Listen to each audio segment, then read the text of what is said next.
Au nom du Père, du Fils et du Saint-Esprit. Amen. La paix de Jésus soit dans votre maison, sa paix et sa joie. Alléluia. J'espère que vous allez bien. Nous lisons le Saint-Évangile selon saint Marc, chapitre 8, versets 22 à 26. Que ta parole, ô Jésus, rentre dans mon esprit, que ma bouche proclame ta parole et que mon cœur l'accueille. Amen. L'aveugle de Bethsaïde. Comme ils arrivent à Bethsaïde, on lui amène un aveugle et on le supplie de le toucher. Jésus prend l'aveugle par la main et le conduit hors du village. Là, il crache sur ses paupières et lui impose les mains. Puis il l'interroge.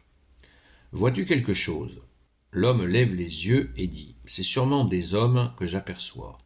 C'est comme des arbres, mais je les vois qui marchent. » Alors de nouveau, Jésus lui impose les mains sur les yeux et l'homme est rétabli. Il voit clairement et même de loin, il distingue tout nettement. Jésus le renvoie chez lui en lui disant « N'entre même pas dans le village. » Amen, Alléluia, Hosanna, Hosanna au plus haut des cieux, merci Jésus, pour tes merveilles.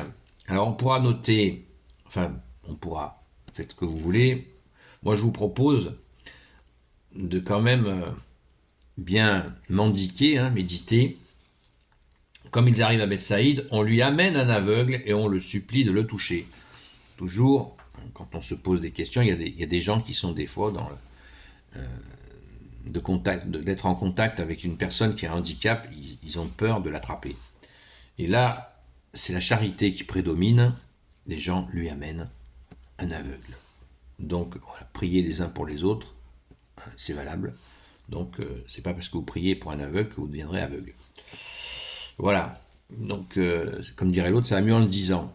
Parce que des fois, il y a le malin qui essaye de s'immiscer dans nos actes de charité pour nous en dissuader.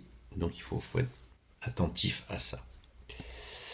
Jésus prend l'aveugle par la main et le conduit hors du village. Pourquoi ? Eh bien tout simplement, la foule. Jésus pressentait qu'il fallait qu'il ait un dialogue avec lui. Et c'est précieux avec cette personne-là en particulier. Vous voyez, ça se passe en 2 temps. Donc Jésus a besoin d'être tranquille avec lui. S'il est en plein village, j'insiste, je suis insistant, je le sais, mais il faut absolument, pour comprendre l'évangile, essayer de nous imprégner de ce contexte. Vous imaginez la furie dans le village quand Jésus, Fils de Dieu, est là. La foule, ce geste-là, c'est pour dire la foule. Plein de monde. Impossible. Et Jésus, pour cet acte, ce miracle, il souhaite que ça soit vraiment un cœur à cœur avec le miraculé. Toujours pareil. La douceur de Jésus. Jésus nous dit, apprenez que je suis doux et humble de cœur.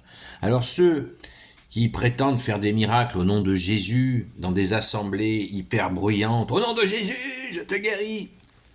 Vous voyez, comme c'est pas sérieux. Vous voyez comme c'est du cinéma. C'est du cirque même. Parce que là, Jésus va rechercher l'intimité. Et on a des témoignages comme ça, nombreux. Notamment, j'ai lu quelques témoignages de guérison à Lourdes. Une personne qui était paraplégique, qui était sur son brancard, et elle a expliqué comment elle a retrouvé l'usage de ses jambes. En douceur, une chaleur qui venait, une immense chaleur douce qui a envahi ses jambes qui ne bougeaient plus et qui ont petit à petit l'ont inondé complètement en douceur, voyez. Les miracles à la sauce, à la sauce grand cinéma, c'est pas ça. Déjà, avec cette douceur que Jésus précise à chaque fois, installe, les gens, ils sont hors d'eux. Ça nous est dit, c'est pas moi qui utilise ces mots, c'est des mots de l'Évangile. Ils étaient hors d'eux-mêmes. Quand Jésus guérit cette petite, il la guérit pas, il la ressuscite. Les gens, les parents étaient hors d'eux. La foule était hors d'elle-même de voir, était choquée. Et Jésus veut pas en rajouter. Allez, appelez tous les gens du village. C'est pas C'est pas un numéro de prestigitation. C'est pas du spectacle. Jésus a un immense respect pour nos personnes. Et il agit ainsi. Moi, ça me touche, ça me bouleverse énormément, ça. Parce qu'on voit que Jésus, qui est Dieu, eh bien, il est humble. C'est ce qu'il nous demande. Humilité et service, pas humilité et glandouille. Parce qu'un humble qui ne faut rien, il vaut mieux un orgueilleux qui fait quelque chose. Pour Jésus, je parle. Même si le gars, ou la personne, la dame est un peu orgueilleuse, ou le gars il est un peu orgueilleux. Mais s'il agit, c'est bien, c'est bien. Bien sûr, il ne faut pas que son orgueil abîme le message, évidemment. Et Jésus en remet une couche quand il retrouve l'usage de la vue, ne va pas dans le village, n'entre même pas dans le village, dit Jésus. Parce que Jésus veut que la personne, vous voyez, elle soit dans cette joie intérieure.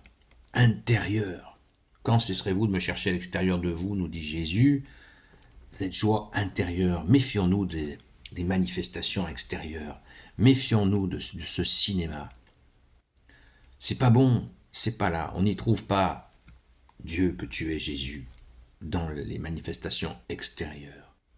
La brise de légère d'Élie, vous vous souvenez, dans l'Ancien Testament. Dieu n'était pas dans le fracas.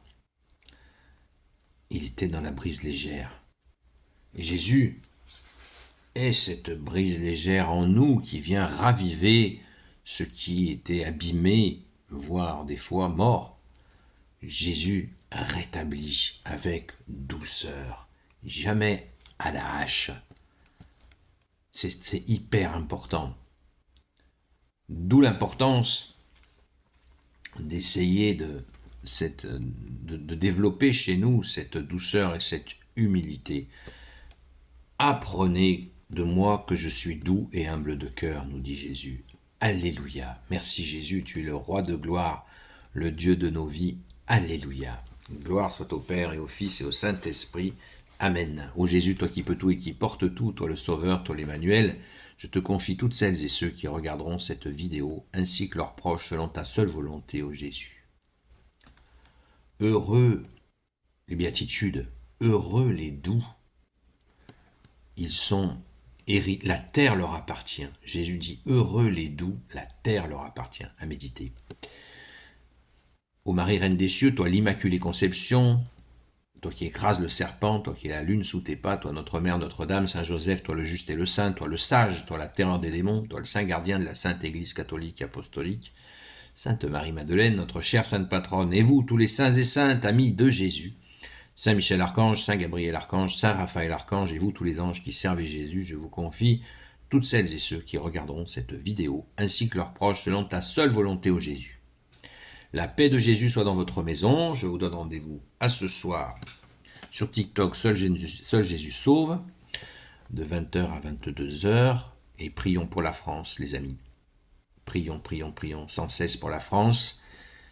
Il y en a qui continuent à vouloir faire la guéguerre, alors que certains sont en train d'organiser la paix en Ukraine. Donc prions pour que la France soit libérée de cet esprit de ténèbres qui veut nous mener par l'abîme. Mais Jésus est plus fort. Alléluia. Supplions Jésus. À très vite.